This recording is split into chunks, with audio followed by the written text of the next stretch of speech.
I solemnly swear that I will tell the truth, the whole truth, and nothing but the truth. So help me God. Hi, everybody. Ron here from The Truth About Addiction. Today's guest here, we have Sonya. Sonya's from Florida in the United States. And I found Sonya through the work that she does and the way she helps other people. And yeah, I feel very privileged to have Sonya on. Thanks, Sonya. Thanks for coming to The Truth About Addiction. Yeah, thank you so much for having me tonight. No, it's a pleasure, Doc. As I said, so I found you come up on my web page, and there's you and another lady, and you were talking about recovery and talking about helping people, and you talked about you lost your children. Mhm. That's always goes really deep with me, because I don't know, over the period of time that I've been around recovery, I've had so many girls say to me, I've lost my kids, and I say to them, just stay, you'll get your kids back. And they're always crying. And they go, do you really mean that, Ronnie? I swear to God, I don't promise anything. If you stay clean, you're a chance of getting your kids back. If you keep using, you'll never get them back. Then 1 year, 5 years, whatever, later, they see me and they go, man, they cry, you're right, I got my kids back, And to me, that's the gift of recovery. That's the gift of doing the right thing. That's the gift of one day at a time taking care of yourself. Then I believe if you take care of yourself in your recovery take care of everything else. I'm a big Mhm. believer in that, and I believe in a higher power and all that stuff. But this is about you, so please tell us your story, Sonya. All right. Thank you so much. And I just love so much what you said because you're absolutely right. If you get clean, you have a great chance of being able to get your kids back. And even if, let's say, it doesn't work out because it waits too long, eventually your kids are going to get old enough. They're going to come back and they're going to find you. And if you're clean, you're going to be there waiting for them. But if you don't get clean, that's never going to happen. So I love that you give people that encouragement. So I'll tell you guys a little bit about myself tonight. My name is Sonya, and I am an addict. I was born here in Florida in the United States. My birthday is July 19th, which is 7/19. I'm going to tell you all about that later, why I'm telling you that if I remember. And I'm not telling you the year because my year is pretty close to your clean date, my friend. But I was born in a very, regular, I guess you could say, household. My parents were married when I was younger. I was an only child. And so as an only child, I was very, spoiled and entitled, and I got pretty much whatever I wanted. And I remember actually thinking that the world was this like perfect place. And everybody was just nice people because that was the kind of exposure that I had when I was younger until I turned about 8 years old. So my parents were pretty well at hiding stuff from me. And when I was about 8 years old, my dad left my mom and they got divorced. And so when that happened, like our whole lifestyle changed, right? I was in a two-parent home and then we moved into a one-parent home. And then my mom became a single mom. And so she worked a lot. So I spent a lot of time at home alone by myself, and then a few years after, I was probably like 11 at the time, she started dating. And I have to say, my mom has always been a functional alcoholic. So ever since I could remember, she partied with her friends, but it never got out of control. She always got up and went to work the next day. Like she could do it, and also like I just want to note that because I remember growing up and seeing people partying all the time and it was not a big deal, right? So when I was about 11 years old, she got with a guy and he was a real alcoholic, no functional about it. So whenever they would get drunk, he would get into fights with her and break stuff, and then the cops would get called, and, it's just toxic. Well, the guy that was dating at the same time as he was being an alcoholic, also, like, he gave me a lot of attention, I was longing for the love of my dad because he wasn't in the picture anymore, and this guy gave me attention. He, would just talk to me and treat me like his daughter. Well, also, though, he was what I know now is that he was grooming me. So when I was about 12 years old, he started giving me cigarettes behind my mom's back, and he gave me my first joint. And Then he got me some other kind of substances. I don't know if you like if ecstasy was a thing over there in Australia, but it definitely was a thing here. So that probably ages me a little bit too, because this is when the ecstasy was real. So, so anyways, he would buy me ecstasy. And so what he would do is he would just buy me drugs and then he would like let me go off into my room and hang out with my friends or whatever. Well, this one particular night, I was about 14 years old at the time when it happened. This one particular night, he bought me and my girlfriend ecstasy. And then around 1 o'clock in the morning, when my mom was fast asleep, he came into my room and he sexually abused both myself and my girlfriend. And so, after that happened, it was just really weird because I was a kid. Like, nobody ever prepared me for how I was going to handle that type of situation. So I didn't know what to do. I didn't want to tell on him because, I had this relationship with him. I liked him. He gave me attention. But also, though, it was just, I was so confused and it didn't stop there. Like that abuse continued. So after that's happened, then it became, like weekly and then a couple times a week that he would just sexually abuse me. So eventually, like, I didn't know what to do. I didn't want to tell him. So I didn't want to be in the home anymore, right? I didn't want to hang out at the house. And so I started dating somebody else. I started dating another guy. And it was, I guess you could say, the place that would accept me, right? Because of the abuse, I had these like self-esteem issues and insecurities. And as a teenager, I think sometimes we just make poor decisions on the people that we surround ourselves with. And so the people that I started hanging around with, the boyfriend that I got with, were the people that were smoking weed and drinking. So I went over to his house and I started smoking weed and drinking with him. And it became like an everyday thing. Like it started out on the weekends and then it became every day and, several times a week. And we would always have people over and it was like the party house. There was kegs all the time, drugs all the time. And his mom actually lived there. Like this was his mother's house. But she didn't mind, like, she didn't care, she just worked, she didn't care what we did.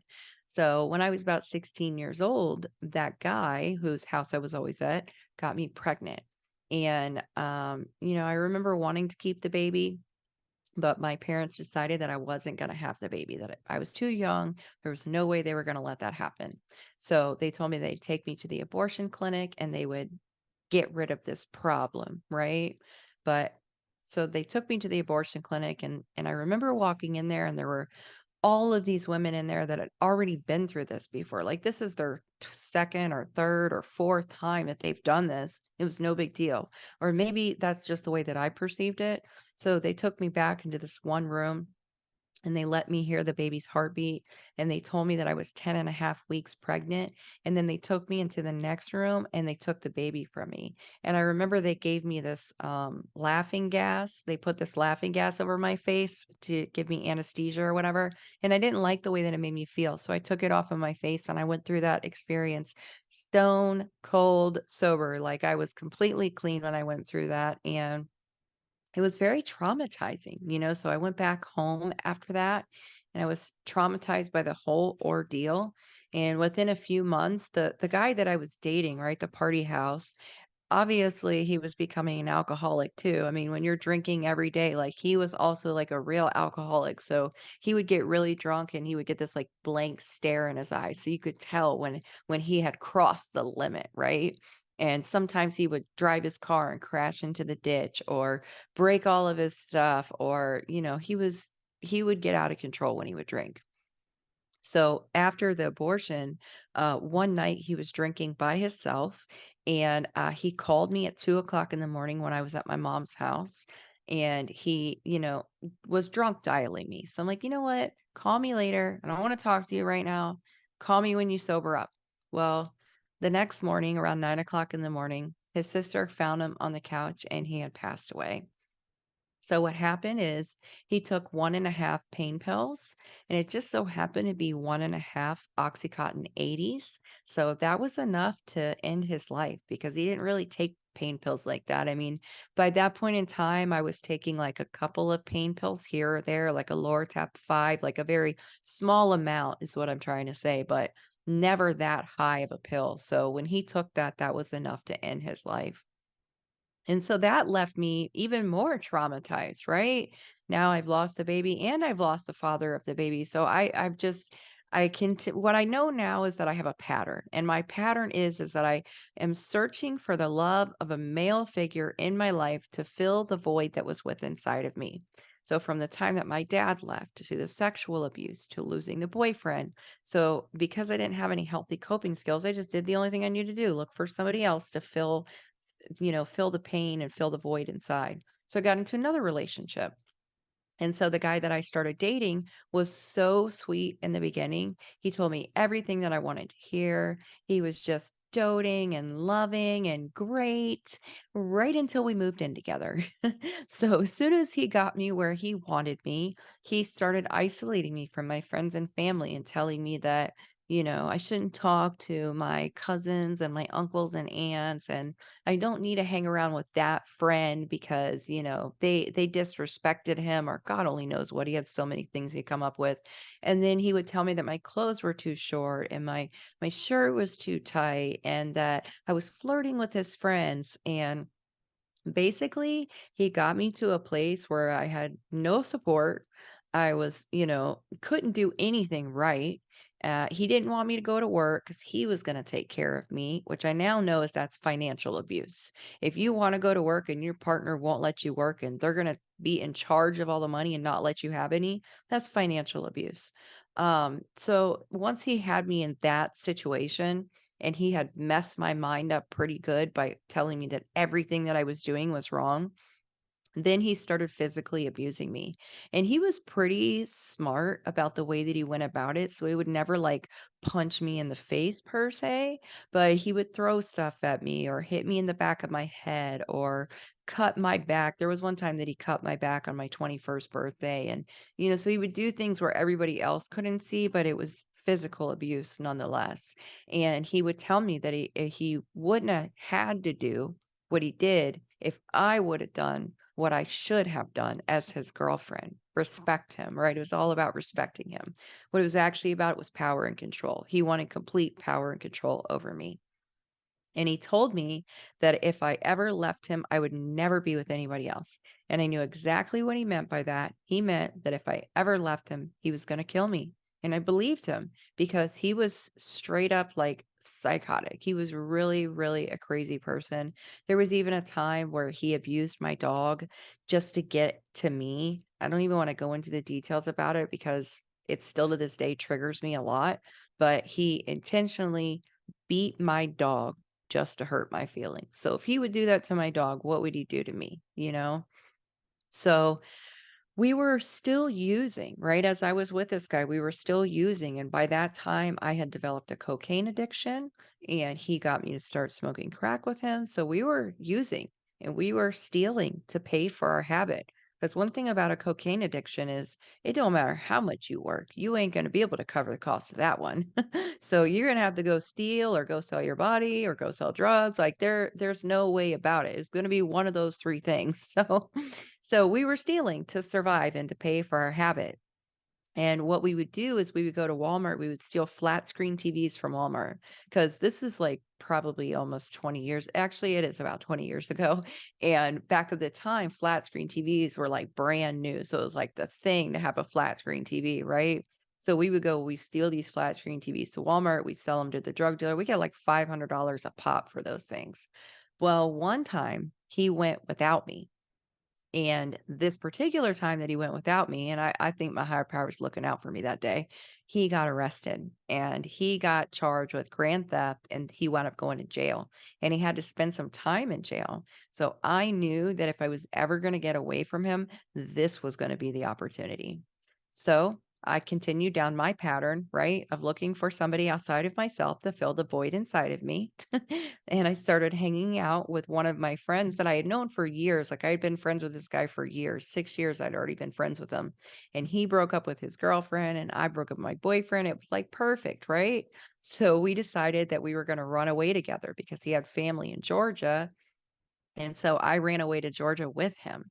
Well, this is the thing about addiction is like a lot of times we think that if we just run away that all of our problems will be solved and things will be better. But the problem with that is that no matter where you go, there you are, right? And the actual problem the whole time was me.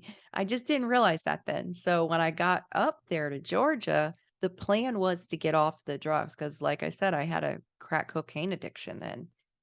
So the plan was to get off of the drugs. Well, when we got up there, the person that we moved in with was on bond for manufacturing methamphetamine.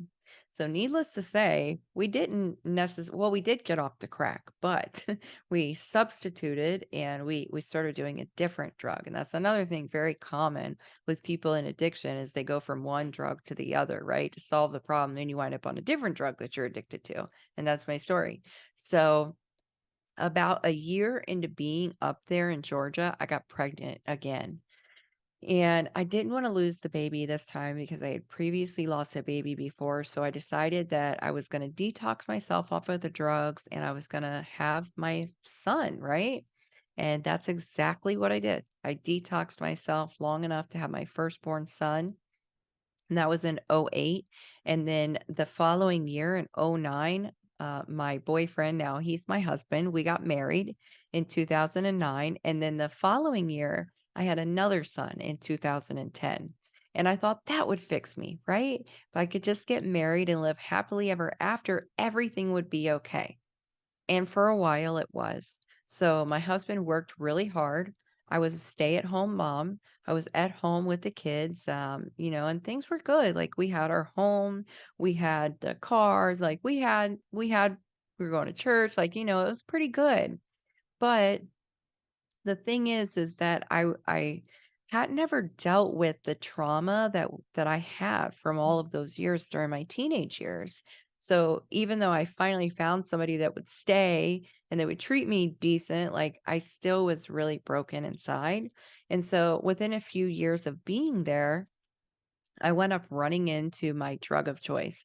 And I have to say, like, during those couple of years, we weren't really using meth or cocaine or anything like that. We would take like pain pills sometimes and smoke a little bit of weed, but we were functionally using, although we weren't not using either. So we hadn't actually gotten into the solution. But within a few years of being there, I came down to Florida to visit my mom.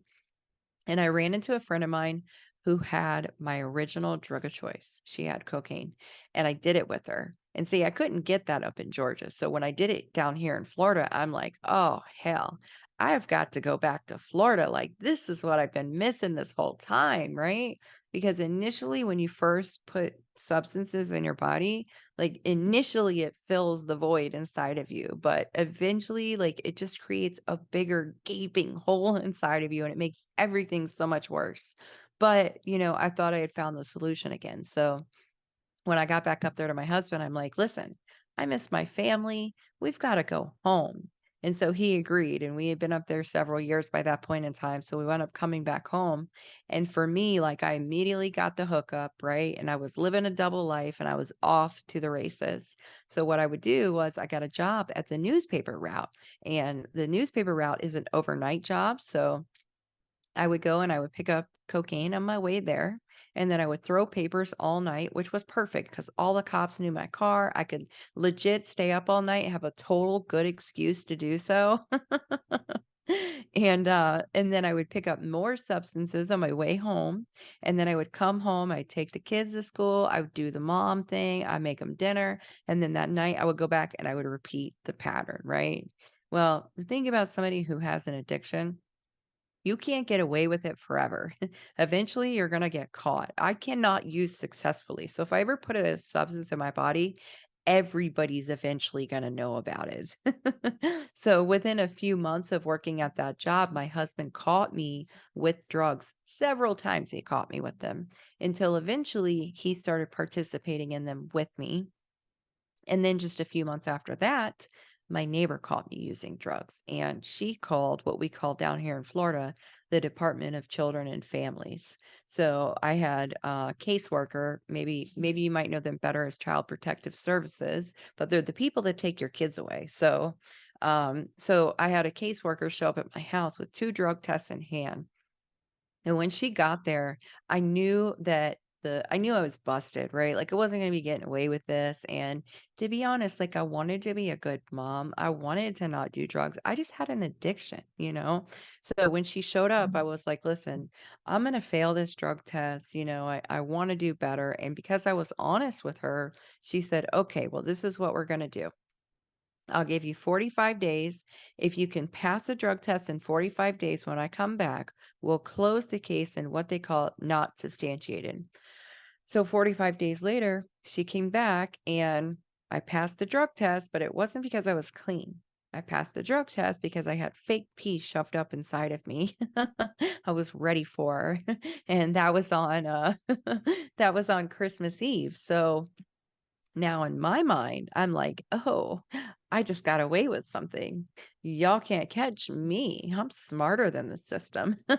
So I continued to use and use pretty heavily, I might add.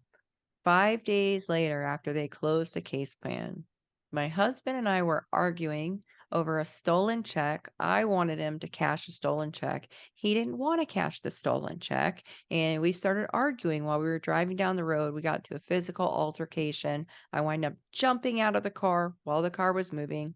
Obviously, like when I hit the ground, it wasn't pretty. I got hurt pretty bad when I hit the ground.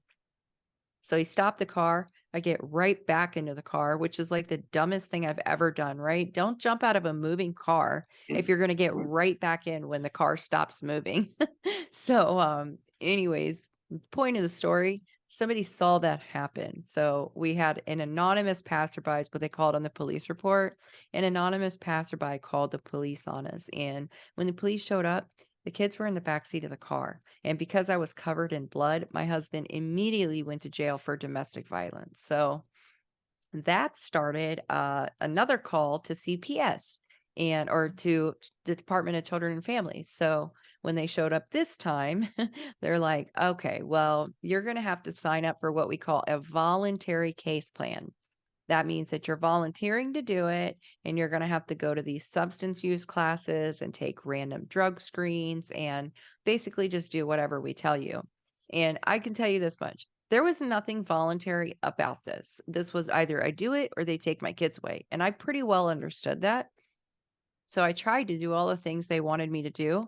I did the classes, I took the drug test, but what I never tried to do was I never actually stopped using drugs. So every time they would come, I would have fake pee on me. They would give me the drug test, I would pass. But like I had said earlier, when I'm using drugs, everybody knows. So they knew that I was high. They just couldn't prove that I was high.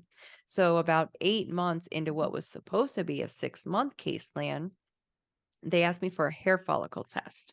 And I knew I wasn't getting away with hair follicle tests. So at that point in time, I sent the kids to go live with my mom because I knew that that was probably going to be the only way to keep them out of custody of the state or out of the foster care system. And I wanted to protect them. And that was really the only way that I knew how at that point in time. So I sent them to go live with my mom, and they wound up closing the case in non compliance, but I didn't lose custody of my kids because they were safe with my mom. So that sent me on a spiral, right? They closed the case, the kids were with my mom, and now I hate myself because I couldn't stop using drugs for my kids. And because I hate myself, I continue using drugs because I need to numb the pain. And because I'm continuing to use drugs, my situation is continuing to get worse. So it was just this, rabbit hole that I was digging myself further and further down until let's see, in 2016 I was heavily using with my husband, and he started running fevers, right? He would get these really high fevers, like 106, like legit high fevers. And he was going in and out of consciousness, and he would be laying down under the covers, shivering and sweating at the same time. And we're like, man, something is not right here. Like, we need to go to the hospital. So I took him to the hospital, which he did not want to do, by the way.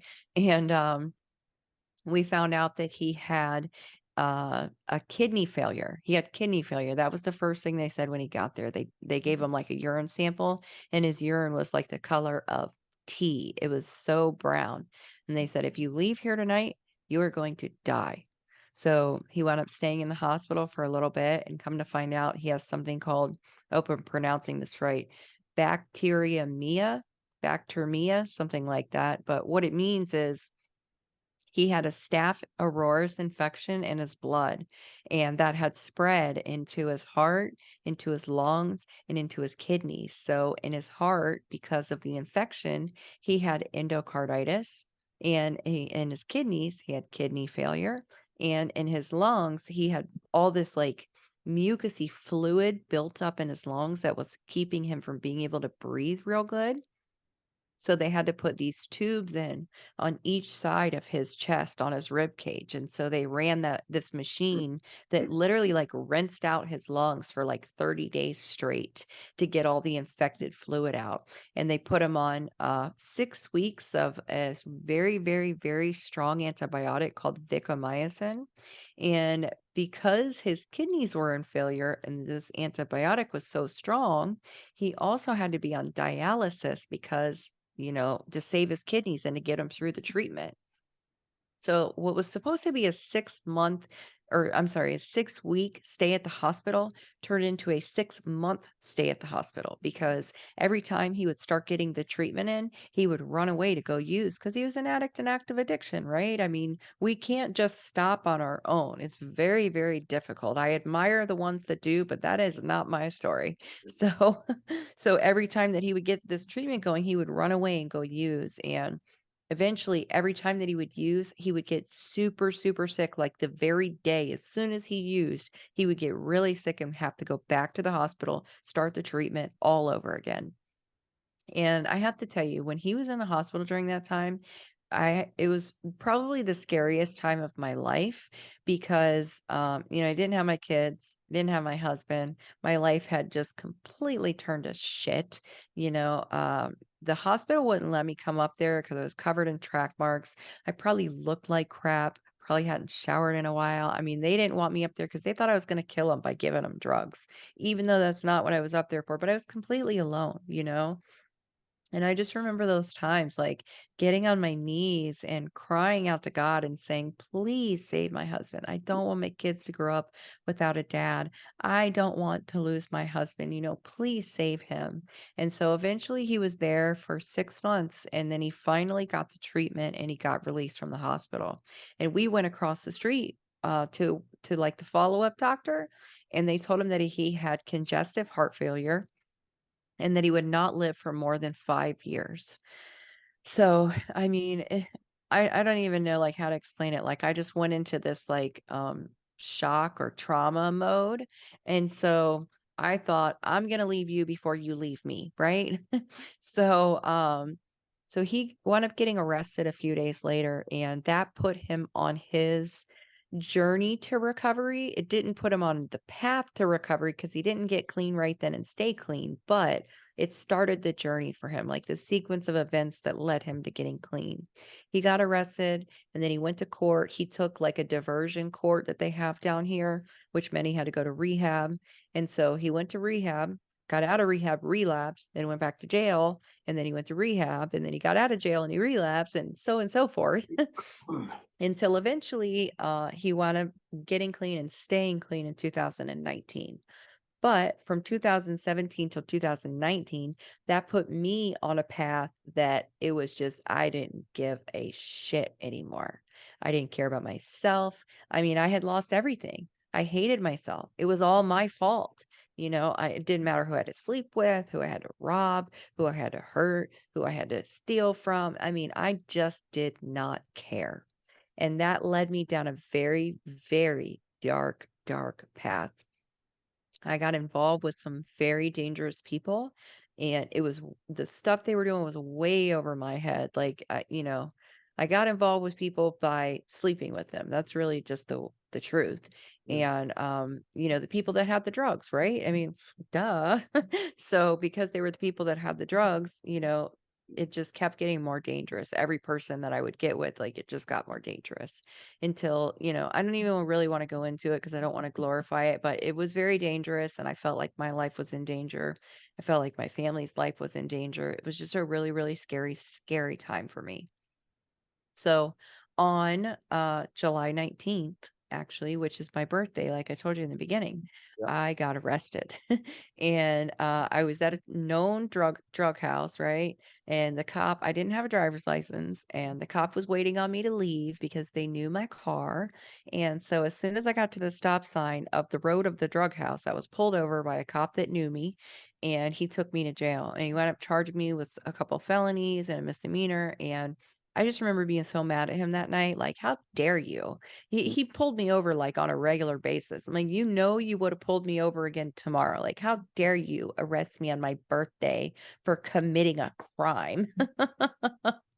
But I did the crime. Yeah. So It's so cute. yeah, so I get to the jail, and, I wound up getting out a few days later on supervised release.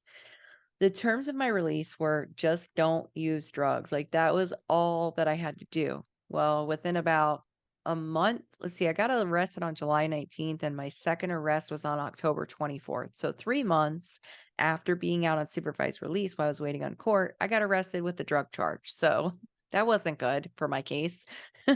So I go back to jail. This time I'm not getting out of jail, right? Like they're gonna make me wait to see the judge anyways. So I had to wait to see the judge. So I sat in there like a couple of months this time, and I cleaned up a little bit, I gained a little bit of weight, I got a little bit of sleep, I talked to my family, and I had the best of intentions that I was gonna change my life. Well, I went to court and I got released on probation. The moment I got out of jail, I mean, I had the drug dealer come pick me up from jail, and I was using drugs within a few hours, right? So because I was on probation, I mean, it wasn't gonna last for very long. So I went to check into probation the next month, and I thought that I was, again, smarter than the system, right? So I come with my fake pee ready to go. Well, my mom was pretty scared for me. Like, my mom knew what I was doing. She was pretty scared for me. So she called my probation officer. She told him that I was going to be faking the drug test. So I get to the probation office and I got caught. They caught me trying to falsify the drug test. And, as I had said before, my kids were with my mom. But because I was like, bouncing from couch to couch, house to house, I didn't have an address. So I put my mom's address on my probation paperwork. Well, that really messed me up because when I failed that drug test, I got a violation of probation and I went to jail that night. That's not the only thing that happened. My probation officer also called the Department of Children and Families on me because I had my address listed where my kids were located at. So that started a judicial case plan.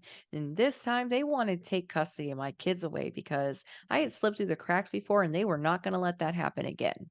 So they started the case, but I was not ready to face I wasn't ready to face my consequences. And after a few months of being in jail, again, they wound up reinstating my probation and letting me go. I'm not like a career criminal, you know what I'm saying? Like I've been in petty theft, driving on a suspended, like little stuff. And then I got all my felonies all at once. So they had let me go on reinstating my probation, and I got out with the best of intentions. I was going to stay clean, but I went right back to the trap house. And within a few hours, again, I was using drugs. So the last couple of months of my addiction were really, really dark. I was living in a shed behind a trap house with no running water, no food, no shower, no contact with the outside world. I didn't have a toothbrush, for God's sakes. I mean, it was bad. And that's where I thought that I wanted to be. And that's why I share that, because that is where the insanity of addiction is, right? We think that's where we want to be because that's where the dope is. But I'm so far removed from everything else that matters in the world. But that's where I want to be because that's where the dope is, right? So I was in a really, really dangerous place. Like I was using fentanyl every single day, all day. We were selling it. And so we were constantly using. And as I had said before, my mom was very scared for me. So she found out where I was located at. I mean, after getting arrested in the probation office that first time, I wasn't gonna dare go back to probation again because I thought for sure they would arrest me again. So I didn't go back and report this time. So I had a warrant for my arrest. And my mom found out where I was located at in that shed, and she called and reported an anonymous tip and turned me in.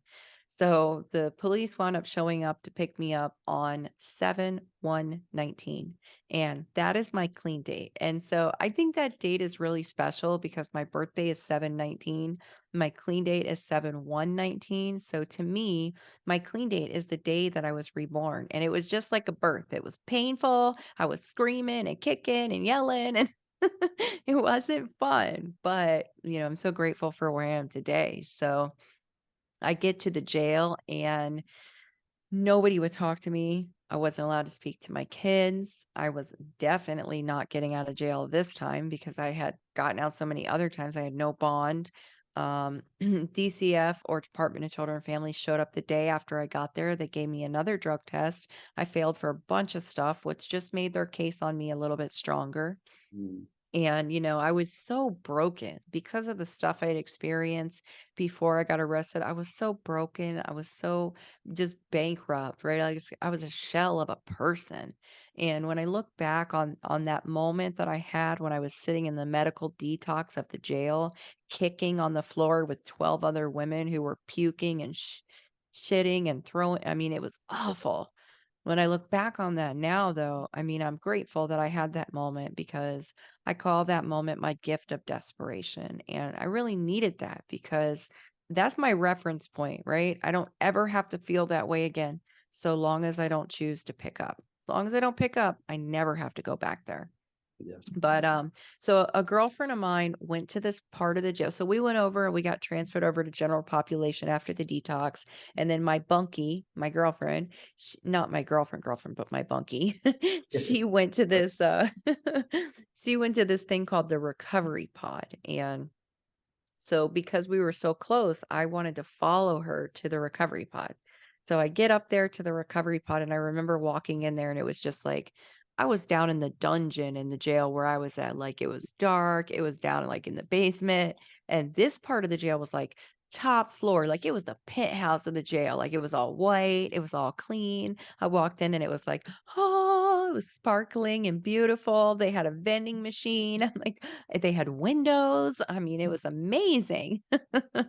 So I loved the recovery pod, but the caveat of being in the recovery pod is that you have to attend meetings. There were 4 meetings a day, and you have to follow all the rules, and you can't be getting in fights, and you can't be acting stupid.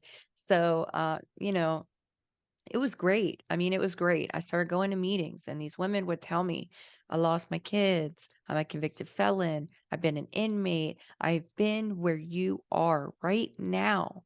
And I found another way to live. And not only that, like I got my kids back. I got a good job. I'm allowed to come back into the jail. I mean, but not only that, what I have is for you if you are willing to do the work that I did to get here. Mm. And so I found the hope in that, right? I found hope that maybe that's for me too. I definitely believed it was for them. I can at least say that much.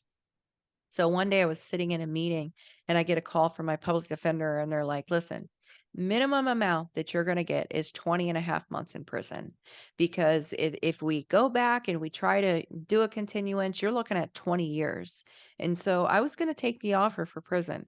Well, I just so happened to be sitting in a meeting that day when they called and the lady that ran the meeting asked me what happened when I got off the phone. So I told her about our conversation and, it wasn't just going to prison. It would be going to prison and losing the ability to fight for my kids, right? Because I only had so much time to work this case plan. Mm. So I told her about what happened and really that was it. So the next morning I have court and I'm on my way over to the courthouse and I'm going through all of these series of holding cells on the way to court. Like they don't just bring you to the courtroom down here. Like you go from one holding cell to another. It's a whole day adventure of sitting in holding cells. It's not fun. But so I'm in the last holding cell and I'm in there by myself and I had heard all these things that they told me in these meetings. God's will and surrender and all of these little things.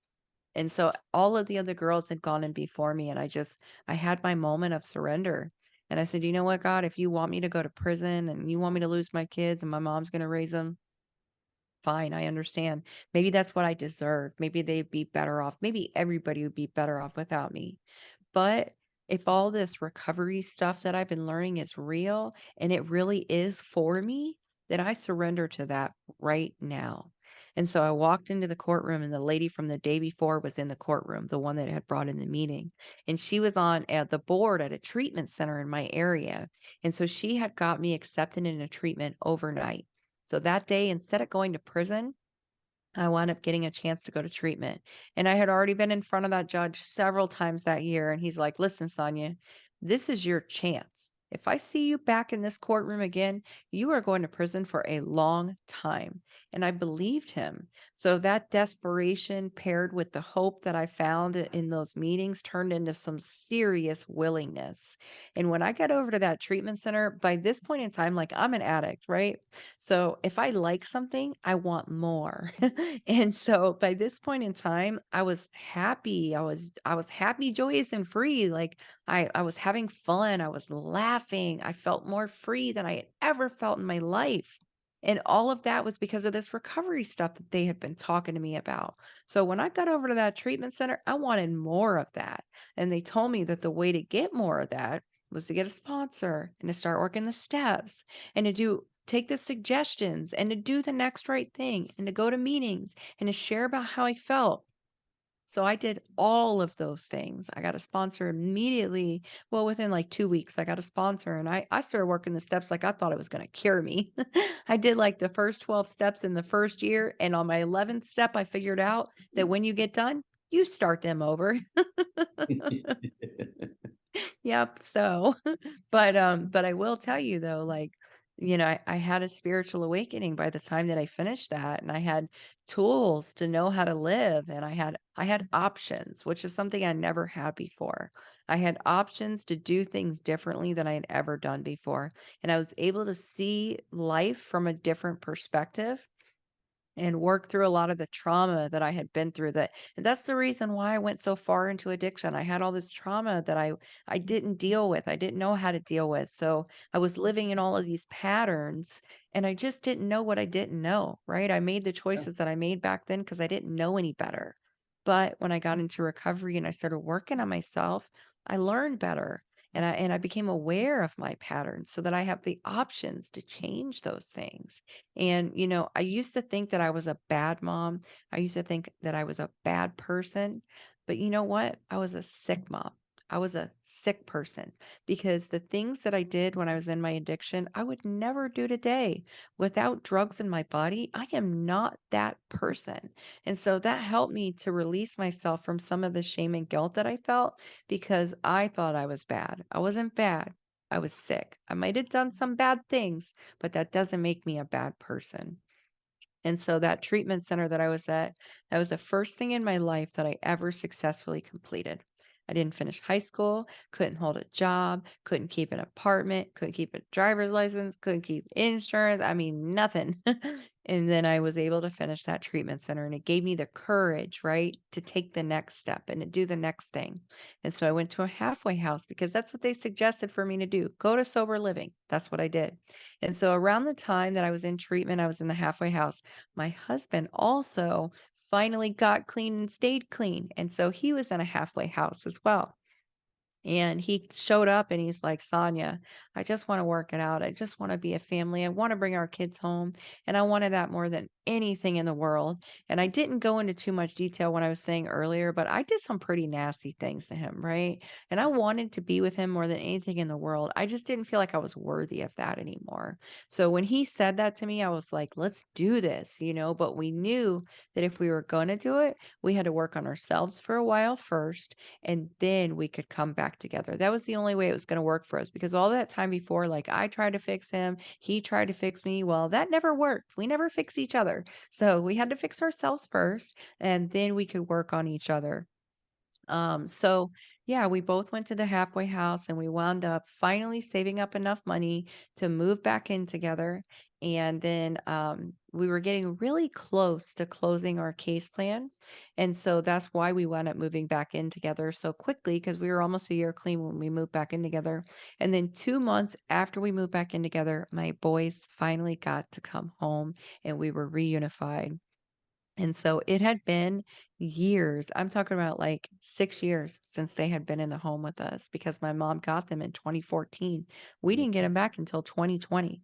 So I would love to tell you it was just a fairy tale and we live happily ever after. But that ain't the way that it worked because when they first came home, they were angry. They didn't trust me. They Yeah. didn't know that I was going to show they only knew the old me, you know. I had to show them who the new me was. I had to, and not only that, I had to accept responsibility for my actions. I can't be mad at them for the way that they feel about my actions. They didn't ask for any of that stuff that I did when I was in my addiction. I'm the mom that stole money out of their piggy bank. I'm the mom that overdosed in front of them. I'm the mom that ran Johns in and out of the house in front of them. You know, so I had to prove myself. And that's okay because they were worth it, you know?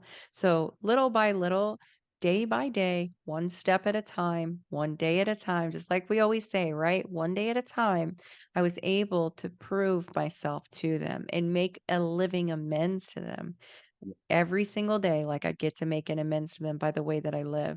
And so, you know, now they've been home with me for over 3 years now. It's actually been 1 month over 3 years. So just a little over 3 years. And today, like we have an amazing relationship. They're happy, they're teenagers. Like I have a relationship with them. You know, they're great kids. And I'm so grateful for that. But I definitely had to put the work in to get there, and I just really want to say that if anybody's going through that struggle, it's okay if you don't know what you're doing, because when I first got them back, I did not know how to be a mom, because even when I was a mom, when I was in my addiction, I wasn't really present. So when I got them back, I didn't know how to I felt like I just was messing up everything, and I remember specifically calling my sponsor one time and saying, "I don't know what I'm doing." And she's like, "It's okay, Sonya. You don't have to be perfect. You just have to be present." And so that helped me so much, you know, and today I surround myself with women. So my husband surrounds himself with his support network, which is men. I surround myself with my support network, which is women. And the women that I surround myself with have taught me how to be a mother, how to be a wife, how to be a woman of integrity, how to be employable.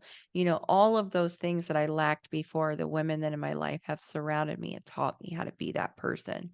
You know, just recently, like about a year ago, my husband and I bought our first home. I mean, right now, I'll end with this part, right? So right now, my everything that I've been through, everything that you have been through, listener, whoever it is that's listening to this, everything that you have been through can be used for the good. All of the pain can serve a purpose, right? All of my pain is my power today. All of that trauma, I get to use that to help somebody else today. And it doesn't make it better, but it's not in vain, you know, like that didn't happen in vain. I get to use it to help somebody. So now I have a job, right? I got this amazing career and I love it so much. And it's nobody in my area has ever even done this. Like I'm the first person in my area to ever do this. So now if somebody loses their kid, I get to go and I meet them at the courthouse and I get to help them as a peer, as somebody with lived experience that's been through that situation, and I get to walk them through the process of getting their children back and becoming reunified. Not only that, I get to elevate my voice in spaces where they're trying to change the law and change systems so that it's not so unfair to parents, because it really is. But we're not going to go on that horse. But anyways, you know, I just want to say, like, whatever it is that you've been through that you're so ashamed about, the things that just break you, you can use that stuff to help somebody else. All of our pain can have a purpose. So thank you so much for letting me share. No, thank you. It's so nice. So you got the teenage boys now. Hmm. So your God was very gentle. He didn't give you daughters. Yeah, I know. I've thought about that actually. I'm so glad I have boys because I don't know what I would do with girls. I got 4 girls. Oh my goodness. Yeah. I got 40-year-old twin daughters. One of them 16 years clean in the Oh, program, that's awesome. and she runs a detox unit in a drug rehab. Nice. And yeah, my 28-year-old half American daughter, she's a really good humanitarian. My other daughter's a nanny. and my little one, the one you met, so I'm blessed, and I have boys, and, like, your story was really touching for me because I'm the guy that you talked about. Mm. You know what I mean? So it brought up some emotion for me because I was the drug dealer. I had my Yeah. hostages, Mhm. in my using my girlfriends were hostages. Mhm. So I was the man, I was the drug dealer. And the only time they could leave me was when I went to prison.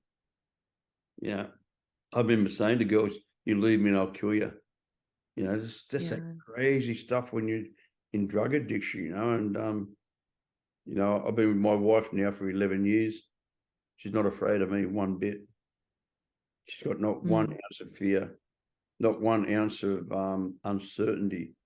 She's not, for 1 second, she doesn't think I'm going to cheat on her. For 1 second, she doesn't think I'm going to abuse her trust or um, disrespect her dignity. Mhm. And I'd never embarrass her in all the world, and they're the gifts.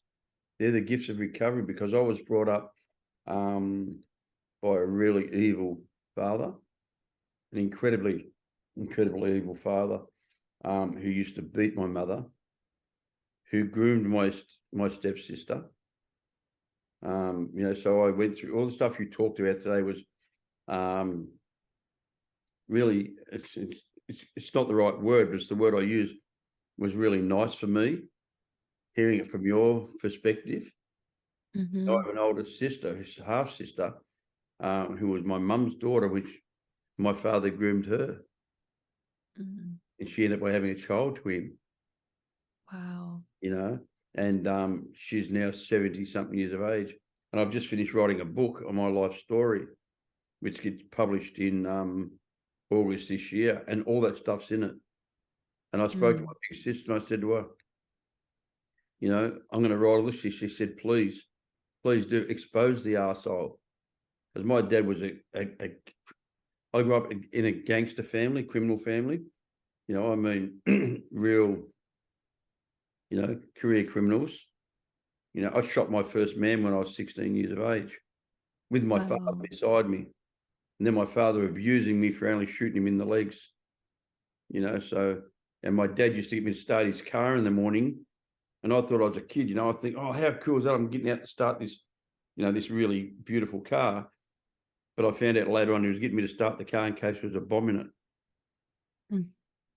Mm. So he was just a coward and a horrible human being. So yeah, Yeah. it was beautiful listening to your side of the story because it's been a long time since I was that person. I like the saying, when people try to throw my past up at me, I say that's like trying to break into my house that I used to live in. I don't live there anymore. Mhm. You can't hurt me with that one anymore. That one doesn't hurt me no more. Because I know for a fact, the same as you have, we have given a lot more than we've taken. In the Yeah. 41, 42 Mm. years that I've been in the recovery process, I've helped a lot more people than I've harmed. Even though I Mhm. did go back to prison at 16 years clean. Wow. I went back for 8 years. I got caught up with my past, and a guy came to me and he was in trouble, and he'd lost 30 kilos of cocaine, and he'd got the cocaine on credit from the cartel, and I knew the cartel, and so I vouched for him to get another 30 kilos, and he was going to pay back the cartel, plus he was going to give me some money. So I'm not a victim. There was a financial gain. Um, Yeah. and I got arrested at 16 years clean. I got sentenced to 18 years prison, Mhm. Wow. and I stayed clean. And That's amazing. how I stayed clean was I was lucky enough to go to this higher power. I was lucky enough to go to a prison that believed in the general manager believed in rehabilitation, and he'd heard about me helping people getting clean in other prisons, and he got me to his prison. He said, "I want to open a rehab. Will you help me?" And I said, "Yeah, I'd love to." So I was the first human being in Australia as a prisoner to run a drug rehab in a prison. So that's higher power stuff. You can't write that stuff. Mhm. That's the second book. You can't even make that shit up. That you're in for international drug smuggling, you're a career criminal, and here's the general manager of a prison saying, "Can you please write a process and procedure?" And I was completely in control of the whole unit. I was above the screws. I was above the drug and alcohol counsellors. He'd come down and have lunch with me every month. What do you need? What do you want? How can I help you? Because I had 30 guys in that unit who were the 30 of the worst of the worst, double murderers, guys who murdered guys in jails, just what they called the scum of the system, all Mhm. staying clean. Wow. I was running meetings. I was running NA meetings. I was having a house meeting every morning. I'd work on demands, running an NA meeting every day. I had them doing yoga in the yard with me. And I was teaching these people about life, and they're having visits from their family, and we had special visits. Like you said, that our place was spotless. We had our own food, so we cooked our own food. We had no connection with the rest of the prisons. So we were really lucky that we had this incredible general manager who believed it. And then the sad part was I'd had permission to get 100 people from outside to come in and do an NA convention in prison. Oh my goodness. Whole world. And he'd been transferred back to London, and the new general manager came in and just scrapped it. Just said, "No way, junkies are junkies. They never get clean. This is a rot. These have been manipulating him, put different guards on, completely ruined the unit, and the unit was shut down within a few months after the old GM." But I'm still in contact with him. Wow. I'm still in contact with him. He went back to London, and he's retired now from being a prison officer. This 20 years ago, 18 or 15 years ago, this particular time. And he wrote me the most incredible reference. He's a guy that I'm a prisoner, wrote this reference, said, like, this man's trustworthy. If you can put your life in his hands, he does what he says, he's honest, he's reliable, he's congruent. And that's coming from the general manager of a prison, So Yeah. this program's a miracle, because I was a career criminal. I have spent over 15 years in prison. I've done some nasty, nasty, nasty crimes. But like Yeah. I say to people all the time, I was always a good person. I was a good person doing bad things. That's right. I wasn't a bad person. I was always a good person, but I had a thing called a disease of addiction. Mhm. That disease for me, and because of my drug of choice, was if I didn't use, I got sick. Mhm. I made a plan in 1974 when I got my first habit. It's really simple. Don't run out. Right. I don't have a drug problem till it stops. Mhm. Well, I've got the drugs, I ain't got a problem. So when the drugs get taken away from me, then we've all got a problem, Yeah. because I will go to any lengths. So what Mhm. I did when I got clean is I changed that same attitude to my recovery. I will Mhm. go to any lengths to stay clean. I will not use no matter what. I've had a child die in recovery. I've had my sister. Wow. My sister died. My eldest, not my eldest, but my full sister was a year 11 months of me. Died from drinking and Oxycontin. My half brother was on the ice, and one of his stupid mates gave him 120 ml of methadone to drink to bring him down, and he died on that. Mm. I've been divorced. I've been put in prison. I haven't found the need to use. So that's something way beyond my capability. Yeah. My go-to was, you broke your shoelace, have a shot. Right. Your girlfriend knocked me back, have a shot. Mhm. My girlfriend said, yes, have a shot. Let's celebrate. We said, yes, let's punish ourselves. She said no. It was Right. always a reason to have a shot. I love the fact that you're a strong woman in recovery. I really respect that. I'm a dad, and I've been clean a long time, and I still take my hat off to my wife every day. Yeah. You guys are made different to us. We walk around like with a macho. Yeah, we've got this shit. I got this shit. I got this. Man, my wife goes away for 5 hours, and I got the 2 kids. I'm gone. Yeah. By the time she gets back, like, fuck, I'm out of here, man. take these monsters, you know. Yep. You know, and while I've got my 5 kids. I'm sitting back on the TV watching footy, and Yep. back. She gets home. She's making dinner. She's washing the clothes. She's getting the kids ready. She's doing this. I'm like, where's my dinner? And Yep. it just blows my mind that you guys are made so different to us. And guys are really funny. They say to me, they're in relationships and they start talking about their wife, or women ask me about women. I say, you're talking to the wrong guy. I know nothing about women. I've had women say to me, do you sponsor women? I say, no, I won't. Yeah. Why? I say, because I don't understand you. I treat women in my program, but my program's my program. Like I've got a private program that I do a rehabilitation it's over Zoom. I do it. And it's just teaching you the principles, and it's basically teaching you the first 3 steps. See that there? This is for the jail when I nearly had it. It says recovery. That's awesome. Yeah, have you been to jail yet? You're eligible to. If not, why not? And then it says come to our jail and to an NA convention. And so I was so close to getting that. That is so cool. I love that. 2010. We got that together, and they screwed it up. But anyway, it is what it is. But we nearly got it. It's like saying I nearly got stoned. But yeah. Yeah. Yeah, we have so much to be grateful for, And Yes. I love my children so much. My 40-year-old daughters, they're all my motivator to stay clean. People say you can't get clean with your kids. Well, I don't agree with that. Sorry. Listen, I totally agree with you. Like my kids are my motivation. I love the way that you said that because I 100% agree with that. 100%. I hear people say it all the time from the floor, and they go, you can't get clean. I say, mate, I've been clean a long time. You're talking to the wrong guy. Because until my children came into my life, I had nothing worth living for.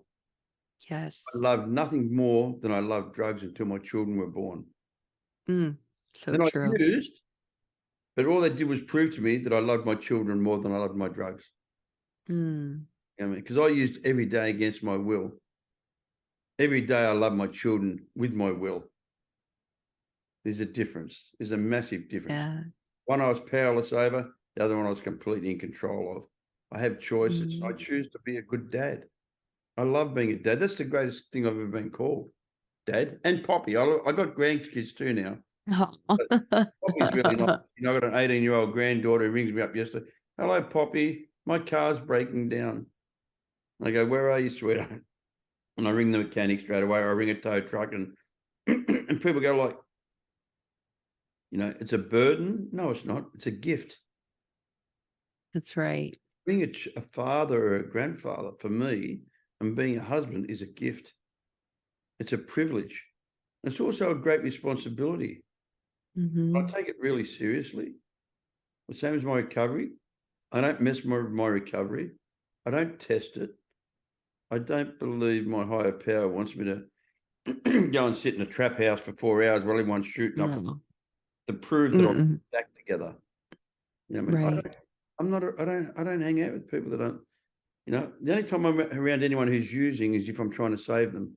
When I say save them, is carry a message. I'm trying to help them save themselves. I don't take responsibility for anyone's recovery. And I don't take responsibility for anyone's disease either. You know what I mean? I really don't. It's your choice. You want to use, that's your business. You want to stop, that's ours. That's ours. But no, Sonya, it's really, really nice. I'm extremely excited. When you said, about your job, I have a lady friend of mine. She's living in LA now. She got clean in Australia. She's 44 years sober. And she was the first person to ever get clean and become a parole officer. Wow, that is too cool. Yeah, she was. She was the first person to ever get clean and become a parole officer. So 1 year she's a junkie on the streets, drug smuggling, to 5 years down the track she's clean and she's working for probation and parole. And I love those stories. Mhm. That's why we do what we do, you know. I believe we are the chosen ones, you know, and I believe the lived experience is, for me, is the only thing that matters. I would never have got clean without people that have been before me. Right. Listen to doctors, listen to psychologists, listen to the priests, listen to all those guys would never have got me clean. They Mhm. wouldn't have. I don't know why. I didn't relate to them. Yep, I tried all that, didn't work. But the first time I had an addict say to me, the therapeutic value of one addict helping another is without parallel. And they say that in the literature, and it's so true. You know, you got to remember, I got clean Mhm. before the literature was written. Oh my goodness, that is too cool. Yeah. I've got a book here. I'll grab it and show you. This is funny. See that little book there? Oh my goodness. That's Is the that first, the white booklet? that's before the white book. This is the first Oh draft my ever gosh. of Narcotics Anonymous. And it says, "Dear fellow trusted servants, the time has arrived for us to look at, evaluate, and decide on if the basic text that has evolved from the 6 WSC literature conferences over the past several years represents recovery from addiction through our experiences in Narcotics Anonymous. There's long been a need for a comprehensive basic text on recovery." So this is the book that we wrote before the NA book was ever, before the white book was ever written. So after this came the white book. And That's there was so cool. half green pages and half blue pages because they couldn't even have the same stuff at the World Service when they made it. Uh, and then the sad part is these razor blade cuts on it, because when I relapsed, I used to use it to cut me rocks up on. I've kept that forever. Had that for 41.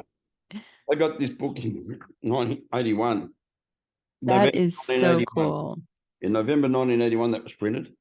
Mhm. So, you know, I love the program. I love it. I love anybody that's got anything to do with the cover. And you don't have to do the 12-step programs. As long as you're staying clean, I don't care. If you were Yeah, smoking crack and shooting heroin last week and now you're on Suboxone or something else, you're still going better than you were. that's right. You know? Yeah. The only thing I would add to that is the missing piece for me was the trauma, like all of this stuff, you got to figure out what's really going on inside, Of course. however you choose to do that. And the program is a free tool to do that. So it's really just such a blessing for me, but maybe it's not available where, everybody is at. I mean, there's some places the program still isn't, or well, the fellowship is not really readily available, although they do have some really awesome Zoom meetings these days. Yeah. But however you do that, like you just got to look within, and figure out what's really going on in there. Some countries are still punishing addicts. You know that. Yes. In Vietnam, Mhm. they put you into, if you get caught for any sort of drug use, they put you into a rehab, government funded rehab, which has got 15-foot wire cyclone walls around it. You work 12 hours a day and you get beaten with a cane if you don't do enough work. That's Wow. rehabilitation. My wife and I are talking about going over there and opening a private rehab. Mm, We're doing it now. We're in the process of looking at it to find out whether that's it's awesome. going to be feasible or not. And Mhm. we'll do a deal with the government. We'll do a private rehab for the rich and famous to come do, but 20% of the profit will be used to treat the locals for nothing. We're trying to do a lot of stuff like that. We're trying to have a concert here that all the money goes back into rehabilitation for the people that can't afford it, because there is still a structure of money and no money between rehabilitation and recovery. Mhm. And a lot of rehabs in these days have become very financially motivated. Yes. And the minute you do that, I believe you stop carrying the message. Mhm. Yeah, no, I'm experiencing some of that over here too. You know, I say to guys all the time, if you're giving that girl a lift to a meeting because you're trying to get into her pants, you ain't doing service, buddy. No. You're doing you're doing business, motherfucker. Like, Yes. and then I also say that, they don't really need you to help destroy their life. They can do that on their own. Mhm. Leave them alone, because I have a real thing about, this is a place where we come for our protection. We've come Right. from the streets of abuse and neglect and use. So we need to come to an area that's protected and secure and safe. I've, I went back to prison for drug smuggling at 16 years clean, but I still never sold a dope in a jail in our program. I'm still very protective of our program. Our program is the most beautiful gift that I've ever been given. I'm a big Yes. advocate for safety, security, and sanction. Mhm. And no matter, even if I don't like someone and they come to the rooms, they're accepted. That's right. Yeah. To me, this is the greatest gift I've ever been given, and I feel Mhm. obligated to give it away. Yep. Me too. You only keep what you got by giving it away, and you're doing a really beautiful job. I'm so Thank you. I'm so grateful to have you to come onto the truth about addiction. I pray that, this is only the beginning of our relationship. We stay in contact, Absolutely. I'd love that. and I really appreciate your time. I'll let you know when the book comes out. I'll send you a book. I would love that. Definitely do that. I will. And thank you so much for having me tonight. No, my pleasure. Thank you, darling. Appreciate it. Okay. Okay. Have a good night. I solemnly swear that I will tell the truth, the whole truth, and nothing but the truth. So help me God.